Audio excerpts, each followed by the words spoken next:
읽겠습니다. 열왕기상 11장 23절에서 25절. 하나님이 또 엘리야다의 아들 르손을 일으켜 솔로몬의 대적자가 되게 하시니 그는 그의 주인 소바왕 하닷 에셀에게서 도망한 자라. 다윗이 소바 사람을 죽일 때에 르손이 사람들을 자기에게 모으고 그 무리의 괴수가 되어 다메섹으로 가서 살다가 거기서 왕이 되었더라. 솔로몬의 일평생에 하닷이 끼친 환난 외에 르손이 수리아 왕이 되어 이스라엘을 대적하고 미워하였더라. 아멘. 어제에 이어서 또 다른 대적 르손을 소개하고 있습니다. 여디디아라고 해서 하나님으로부터 사랑을 받은 자, 그리고 그 전에도 그 후에도 그의 버금가는 부귀영화와 지혜와 총애와 사랑을 받은 적이 없던 자, 솔로몬입니다. 솔로몬의 생애가 그렇게 하나님과의 깊은 친밀감, 말로 다 할 수 없는 그 하나님의 크신 사랑을 아주 살갑게 그렇게 누리며 살아왔던 사람입니다. 그런데 오늘 성경은 어제에 이어서 솔로몬에게 대적하였던 이 대적들에 대해서 이야기하고 있습니다. 그러니까 솔로몬이 하나님과의 사이에서 누렸던 사랑을 주고받은 그것과 정반대의 상황이 이 대적들과의 관계 속에서 있었던 겁니다. 이 르손이라고 하는 이 대적의 이름은 고귀한 자라고 하는 뜻입니다. 그래서 이 르손은 사람의 이름이기보다는 고대의 그 아람 지역의 왕을 일컫는 말이 이제 르손이라고 하는 말입니다. 이 아람 지역은 그 지역 전체가 광활한 그 지역이 전체가 통일이 되어서 한 사람이 그 지역을 다스린 적은 없습니다. 그래서 각 지역에서 일어난 그런 세력들의 이제 왕들이 있었는데 그 가운데 한 사람이 바로 오늘 르손으로 소개되어지고 있는 사람입니다. 그래서 정확하게 이 사람이 성경에서는 엘리야다의 아들이라고 이야기를 했는데 정확하게 누구인지는 알 수 없습니다. 그러니까 단지 아람 지역의 한 왕, 이렇게 이 정도만 우리가 추측할 수 있을 뿐입니다.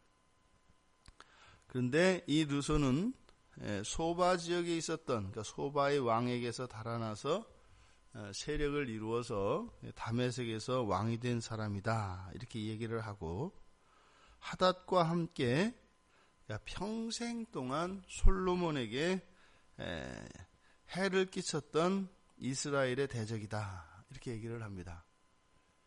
그러니까 정말 시린 이의 초와 같은, 그리고 매운 눈의 연기와 같은 그런 존재가 바로 이 하닷과 또 오늘 소개된 르손이라고 하는 대적이었습니다. 그가 활약했던 그 지역은 우리말 성경에는 지금 이제 수리아라고 소개되어 있습니다. 르손이 25절에 르손이 수리아 왕이 되어 이스라엘을 대적하고 미워하였다, 이렇게 되어 있는데, 이 수리아는 원문을 보면 그냥 아람으로 기록되어 있고, 그래서 그 아람을 우리말로 수리아라고 번역을 하고 있는 것입니다. 그런데 그가 어떻게 했다고요? 이스라엘을 대적하고 미워하였더라. 보통 우리가 대적한다라고 하는 것은 적대적 세력을 의미합니다. 그런데 이제 미워한다라고 하는 것은 감정을 나타내는 말이죠. 그러니까 이 르손의 이스라엘에 대한 태도는 단지 그때 당시에 어떤 세력, 이런 권력의 문제이거나 정치적이고 국가의 경제적인 이런 이익, 그런 대립뿐만 아니라 감정적으로 악감정을 품고 있었던 것을 이야기하고 있습니다. 미워하였다. 그러니까 경쟁 관계에 있는 적이라 하더라도 이렇게 감정이 함께 섞여 있는 경우가 있고 그렇지 않은 경우가 있습니다. 그러니까 우리나라에 있어서는 특히 이제 뭐 국제 관계에 있어서 일본 같은 그런 경우죠. 그래서 예전에 우리나라가 역사 속에서 당했던 그런 과거사로 인하여 이런 감정적인 문제가 분명히 개입되어 있죠. 이 루손이라고 하는 대적은 바로 이스라엘에 대하여 그렇게 미운 감정을 가지고 있었던 사람이다. 이렇게 얘기를 합니다. 우리가 오늘 이 본문 말씀을 살펴보면서 대적, 우리가 인생을 사노라면 솔로몬의 한평생 동안 그 피해를 계속 끼쳤던, 그래서 하닷뿐만 아니라 이 르손이라고 하는 그 한 지역의 이 패왕들이 평생 동안 솔로몬에게 이렇게 피해를 끼친 대적이 있었던 것처럼 이 세상을 살아가는 동안은 모든 사람에게 대적이 있기 마련입니다. 뭐 인자무적이라는 말이 있죠. 그래서 어진 사람은 적이 없다. 그래서 과거에 김영삼 대통령이 가장 좋아했던 말이 인자무적이었었는데요. 그런데 실제로 그 삶 속에서는 성취되어지기가 어렵습니다. 그러니까 반드시 어떤 경우에든 본인의 잘잘못과 상관없이 그런 대적들은 늘 있습니다. 그런데 그것이 긴장과 갈등 관계가 표면화되느냐 안 되느냐의 차이일 뿐이지 그런 대적들은 있기 마련입니다. 근데 어제 그제 우리가 살펴보았던 것처럼 솔로몬에게 있는 이러한 대적들의 이유가 여호와 하나님을 배신한 것이었습니다. 그러니까 죄의 문제 때문에 그랬다는 것이지요. 우리가 살아가면서 겪는 어려움과 불편들, 마찬가지로 이 대적도 바로 죄와 관계되어 있다는 것입니다. 그래서 이러한 대적들이 있을 때 우리가 그 대적들에게 대하여 어떻게 대응하고 그것을 어떻게 극복해야 될 것인가 라고 골몰할 것이 아니라 그 대적이 없어져야 되는 것이죠. 근본적인 해결책은. 그래서 그 대적과 사이에서 일어나는 세세한 문제들 하나하나, 사건들 하나하나에 마음을 쓸 것이 아니라 그 대적 자체가 없어져야 합니다. 그러니까 그 대적과 어떻게 싸울 것인가, 그것을 어떻게 극복할 것인가, 우리가 그렇게 마음을 쓸 것이 아니라 그 대적이 지금 나의 삶 속에 있게 된 근본적인 원인, 그것은 뭐라고요? 나의 죄에 있다 이 말입니다.